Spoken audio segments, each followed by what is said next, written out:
really well at the Pro to Shadows over Innistrad last season, where he finished in the top 16 and strung together some other results. And looking at him in Pack 1, Carry Zev. Karizev, a big, powerful rare, and it's a 1/3 menace. It's going to be making legendary monkey tokens to attack with. Druid of the Cowl also brought to the front of the pack.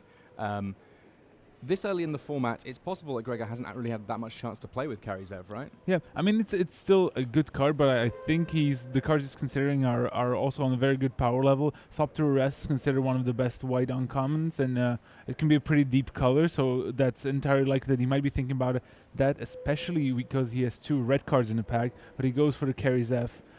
He wants some Ragavans. Yeah, Ragavan, the legendary monkey, attacking alongside Karizev, and a 1/3 first strike menace is not a terrible body before you even start worrying about the monkeys, but the monkeys are what push things over the top. Yeah, I mean the Karizev is just good because it enables Revolt. His mana, it has first strike. You can do a lot of fancy things with it. Let's see if you can pair it up with something else here. Ooh, that's a fairly weak pack for a red first pick. Like no clear card that he could take. Druid of the Cowl is a decent one, and I think it's probably the best card in the pack. I saw a Merchant's Dockhand there as well, but nothing. Yeah, Renegade Rallier, very powerful, but hard to trigger. Yeah, and obviously, if you're already in green-white, it's a nice place to be, but Druid of the Cowl, a very safe pick if you're planning on being a green drafter. A little unfortunate to have passed one in pack 1, but still perfectly happy to pick one up in pack 2. Yeah, unfortunately, it doesn't work that well. Karizev, they go into two very differing archetypes. Where Karizev, you want to be aggressive at attacking creatures. Druid of the Cowl, you probably want to take it a little slow. Yeah, these 2 1/3s for 2, quite different in the way that they play out. Oh. So there's a shock, and indeed, Renegade Map, it goes in almost every deck. Enraged Giant, much more sort of about the attacking plan. Yeah, I really like Shock. I think it's a good card to first pick. And however, I think if his picks went a little differently, he could have Renegade Rallier, the Renegade Map. They work well together, and he goes with the Enraged Giant. Interesting. He must rate that card really highly. I mean, Enraged Giant, it's powerful whenever you cast it, but if you can improvise it early, it becomes very, very potent indeed. I've seen it best used in red-blue decks that are really leaning hard on the improvised plan. Yeah, and I think I would have liked to see Shock there. I think it's a decent enough signal. But speaking of signals, getting past the Wellfest Engineer as the 4th pick is, and so it seems like no one's black-red to his right. Decent card to go with the other red cards he picked up already. If he can pick up some, there he goes with it. Yeah, Wildfast Engineer is one that I've kind of enjoyed playing thus far. As a 3/3 for 3, it's already just a fantastic rate, and it's not that hard to end up with at least a servo somewhere, an artifact creature that can be attacking, and it turns every creature into a threat. Yeah, he just needs some other cheap artifacts to make it work. That's the biggest challenge when you're in black-red, getting those 2 mana, 2/1s and 2/2s. Ideally artifacts as well, as he chooses from another pack. And Frontline Rebel seems a decent pick up here. 3 mana, 3/3s. You just said it. It's a good pick. Yeah, Ali Strangler was an option there, but I think its lack of a third point of power is a little bit of a concern. This is a deck that wants to be. I mean, if he is in black-red, it's a deck that wants to be killing people fairly fast. And that's a very late Ether Chaser. Very, very late. Yeah, this card shouldn't be in the pack. It's one of the best red commons. And surprisingly enough, there's also an Aeronaut Admiral in white in the pack. So red and white seem fairly open here. Yeah, I like the Ether Chaser a lot. First strike, very powerful. It's one of the creatures that can keep attacking and making servos. And we've already seen there's that Engineer that's going to like having artifact creatures produced by the Ether Chaser. Yeah, this is basically a cheap artifact that he wants because, it's not actually an artifact in itself. Ooh, wow. Look at that. A second Wildfast Engineer there. So we now know that he's getting sent some signals and he's picking up on them. And now he really wants to be picking up artifact creatures. Yes. I would love to see a Welder Automaton at some point hitting the pile. One of the better cheap creatures that might fit well in this black-red deck. Yeah, and this is the point where you kind of have to switch your draft around a little bit and try to think of something else. I mean, as he looks at Resourceful Return or Precise Strike, maybe the Implement of Combustion. He has that Giant as well for improvised shenanigans. So I think I would have preferred to see the Implement there as he goes for the Precise Strike. But overall, he just really needs to pick up those cheaper artifact creatures really highly, as they're just going to work with a lot of what he's trying to do here with the well-fast engineers. Foundry Hornet being shuffled to the front there, alongside a 4th Bridge Prowler, and now we're talking about curve concerns as much as anything. Goes with the Foundry Hornet. Not too many ways of getting +1/+1 counters on his team, but even as a 2/3 flyer for 4, it's still a pretty solid choice. Yeah, he keeps denying these Latin sailbacks, and I think he's going to pass up another one for just structure tampering. A card I always like to have at least one of in my red decks. It's really good against ground blockers and blowing up artifacts. It's something you usually can find. Yeah, just being able to get those final points through by messing up a blocking plan is a big deal for Black-Red. The first 10 points easy, the second 10 points maybe not so much. Yeah, maybe a cheap artifact here. Goes for the white implement in the end. So we're just going to speed through this really quick. 4th Bridge Prowler is late one. He doesn't even pick that up. Yeah, Gremlin Infestation, Gonti's Machinations, that not a card that's likely to be troubling his main deck. No. So 15 cards in. How are we feeling thus far? Okay, nothing special. The signal of Black-Red seemed fairly strong. He can put that Druid Cal in the back. He just doesn't have any artifacts. If you basically look at what he picked up, a lot of artifact synergies, but no artifacts themselves. And this is something he has to fix. The well-fast engineers are fine on their own, but he needs something to make them really work. The other point of note here, he's Black-Red, 2 colors kind of associated with removal. Not too much removal troubling his pile thus far, and while the creatures he's got are very solid, he may have trouble punching through as soon as his opponent casts, say, a 3/4. Yeah, he might be regretting that shock that he didn't pick up early. It's really good in Black-Red. Enables you to curve out fast and keep your opponent on the back foot. So what we're seeing here is the review period, the players getting a chance to just take stock of what they picked thus far, getting a feel for what we're trying to figure out too, which is where are the holes in this deck? What are the things that might need to be prioritized more than they would normally in a draft? So going into Pack 2, the direction of drafting will be reversed now. So in principle, this is where Kowalski should see the benefit of having signaled well to his opponents.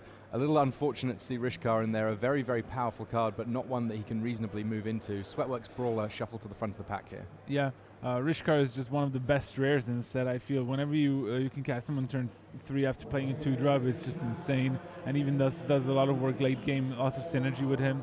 So he might be thinking about like changing colors, but at this point I think it's too late because he has too many multicolor cards in those well-fast engineers. But I like the Gifted Etherborn, even though double red it might be a little bit problematic. And the Sweatworks Brawler would be another card that has improvised, but he has no artifacts for it. So he goes for the card that's better in a vacuum. Yeah, Gifted Etherborn, sometimes referred to as Vampire Nightwalk. Fair enough. So no flying. He has to walk his way. Enraged Giant, another one coming along, but we've still got this issue about a lack of artifacts. A Sweatworks Brawler without artifacts.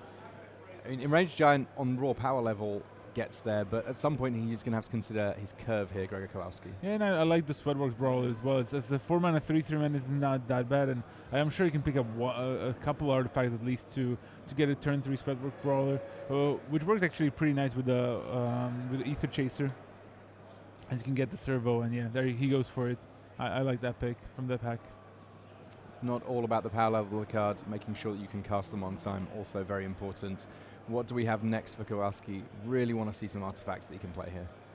Reckless Racer, a decent card again, not an artifact just yet. Reservoir Walker, a bit too slow. Consulate Dreadnought, no, it's taunting him in the back.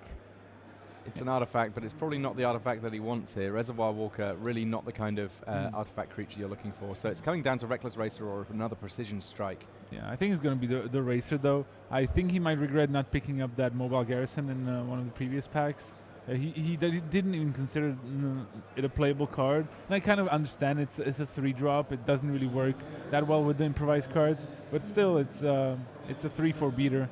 We're fast approaching the territory where we're starting to think about can we get artifact creatures from Kaladesh, because things looking a little thin here. Yeah, there's just no artifacts for Gregor Kowalski. But I mean, Daring Demolition is a great removal spell. Premium removal. Yeah, so he's going to be happy about picking that one. But again, the packs are so empty that he doesn't even have a hope of wheeling something.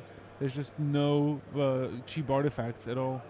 I mean, this is a very good piece of removal. The fact that it can deal with a vehicle means that it being sorcery speed, not so big an issue as it might first appear. Yeah.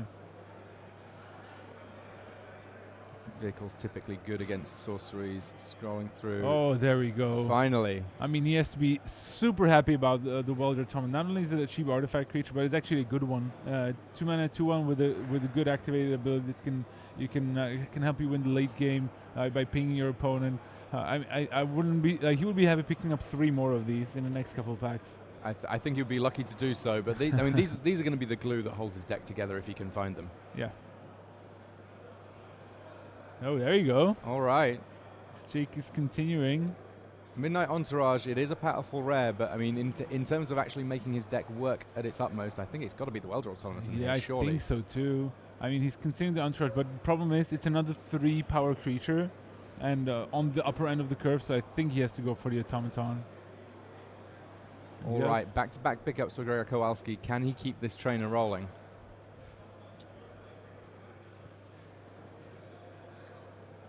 Might market look at Aeronauts. Okay. Fourth Bridge Prowler is the sort of card that I don't really want to run too many of. Yeah, I think the 9 market Aeronaut is actually fine. He has that Carry Zev that can easily enable Revolt, so he can get a 3/3 flyer out of it, and he might find other ways to just get it out as a big dude. But 4 mana 2/2 flyer is also not that bad, and it actually fits nicely into his curve. Though it must be said that some of the red decks do end up going with a very shallow curve. I'm not sure that this is quite where Gregor's going to find himself here. It may be that with Aether Revolt in the mix, curves go a little bit higher for red-black than they were with Triple Kaladesh. Ali Strangler pick up there, 2/3 Menace. Not exciting, but Menace is definitely problematic if you're already putting the pressure on early. Yeah, and Broad Gear Smasher is fine. Yeah, we're going to kind of race through the latter stage of this pack. I want to see how Kaladesh treats Gregor, because at the moment, I feel like his deck has the potential to be great, but it has not quite realized that potential. Yeah, I'm really surprised. Again, he passed up on the mobile gear. He didn't even consider it, and he took another Precise Strike over. Consulate Dreadnought gets in the pile. I can't imagine it's going to make it into the main deck, though. He must really not like this card. And maybe it's a thing about the archetype. I think he must be thinking he has a lot of 3-drops already, so he doesn't want a 3-drop vehicle that doesn't attack immediately. But I would imagine he would want to play it. So, in some respects, I feel like the biggest pickup that Gregor got in Pack 2 was, well, 1 solid removal spell and 2 artifact creatures. Yeah, pretty much, yeah. I mean, there will be other cards that will make his deck, but I think that after the way his Pack 1 went, many of the problems that we identified after Pack 1 didn't really get resolved. We'll see if he can pick it up in Kaladesh, though. I think overall his deck's not that bad. The one problem that I see, he has few ways to actually finish off a game.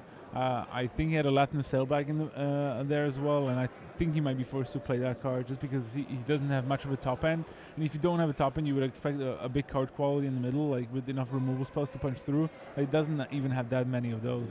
Yeah, it's kind of all one note that's going on with Kowalski's deck thus far. If the plan that he's got going doesn't work early and often, he may struggle to close games out. But now on to Kaladesh, and what sort of cards are we going to be looking for here? It's big removal, Welding Sparks, along with good artifact creatures. Yes. Okay. I mean, there's not that much to choose from here for his deck. He could even make Skyskiff work. I actually don't think it's actually a bad card. But he was shaking his head a little there. He was not happy. He was expecting something better. As you see, Narnum Cobra. I mean, you can't activate Death Touch, but it's an cheap artifact creature. Yeah, I mean, when you look at the real difference between it and a Welder Automaton, it is one of them does something once you're at 4 mana. Yeah. The good thing about Skyskiff is how good it works with Well-Fast Engineer. Turn 2 Skyskiff, turn 3 Well-Fast Engineer. You're actually swinging for 4 in the air on turn 3. And I think that's why he'll be decently happy with Skyskiff. And I like how it works with all of the improvised cards. Like you can choose either to play out something cheap or something expensive with improvise, or play something cheap and crew the vehicle. Essence Extraction, now that is a quality removal spell. Yeah. Double black can be an issue sometimes. Chandra's Pyrohelix. It's not going to kill quite as much, but sometimes you'll get a 2-for-1. Yeah. I like both cards, but I think Essence Extraction is just better by a lot. Even Dayang in the pack, I think he was counting cards to see if he might be able to wheel something from the pack, but it was pretty shallow there. It's in Demolish. Yeah, it's pretty optimistic, I think, at this point. But picking up removal, that was one of the areas that we felt like Kowalski could afford to beef up his plan. Salivating Gremlins, sadly, without very many artifacts to help. Puzzle Knot. Oh, Iron League Steed. That's a good one. It's actually 2 artifact creatures in one. It's not that cheap, but I like it. It's a good card. Yeah, it's one of those cards that sort of, it's kind of the top end of his curve in many respects, but Haste is another one just that can help close out games for black-red decks because it's difficult for opponents to prepare for. Yeah, exactly, especially on the play. Start your engines there. Unlikely to be a concern for this deck. There's not very many vehicles, and sorcery speed pumping your team, not exactly where I would imagine he wants to be. Yeah. Yeah, I like the Iron League Steed. It was a good pickup here. I'm sure he's going to be pretty happy about that one. I'm already looking at Build to Smash, and I think he might be... Ooh, another Sky Skip. I would actually go for that. Yeah, if it was good enough for a first pick, it's good enough now. Yeah, I think so. It's kind of like a cheap artifact creature. And I think he has plenty of creatures. He even has the Reckless Racer, and he went for the Build to Smash there. I would have jammed the Sky Skip. Yeah, it's a bold one. I think that on average, Built to Smash is more likely to go in most black-red decks, but I think that in terms of filling up holes in what was going on in this deck, I would have preferred the Skiff, but equally, I'm not drafting at table 2 on day 2 of a GP. Yeah, exactly. We're not the gold pros here. But on the other hand, we were talking about ways to win the game and finish off the game. Like 4/3 flyers is kind of nice. You know, he has having double Sky Skip, double Well-Fast Engineer, I think would make his deck really neat. I don't hate a Puzzle Knot here. Yeah, I don't think he would be that happy about playing it though. And I pick up the Gremlins. He had a couple more artifacts. I mean, yeah, the turn that he casts an Iron Dread Steed right after a Gremlins, he's going to get to attack for a lot. Yeah. And he also has the Build to Smash as well to have it survive. You know, it gives itself trample as well. So you can have some big turns with those Gremlins. All right, so we're getting on to the end of this pack now, and I know that we're getting close to our next round. Tidy conclusion. That's a late one. I'm surprised it came around this late. It's great.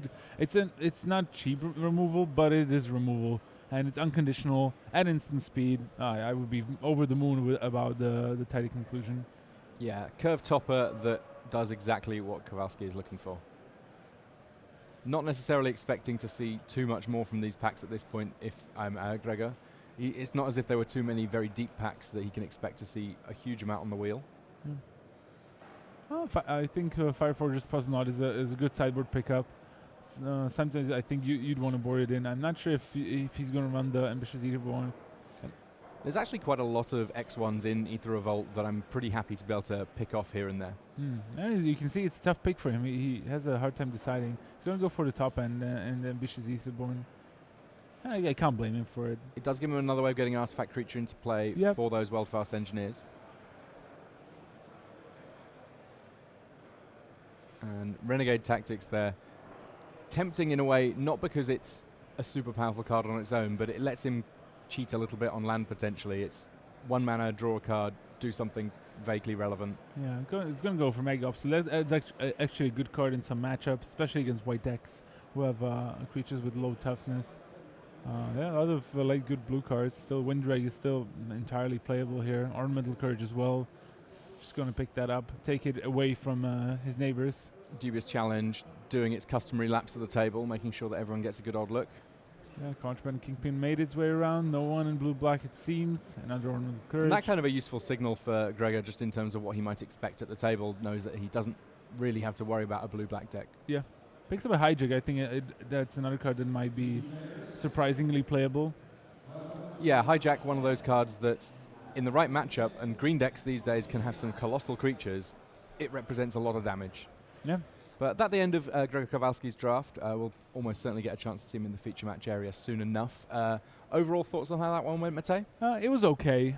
Didn't go that well, but I think he did decently well. Has a good amount of creatures and removal spells and so on. I'd be a little worried about how he's going to win games. But if he manages to curve out, he should be in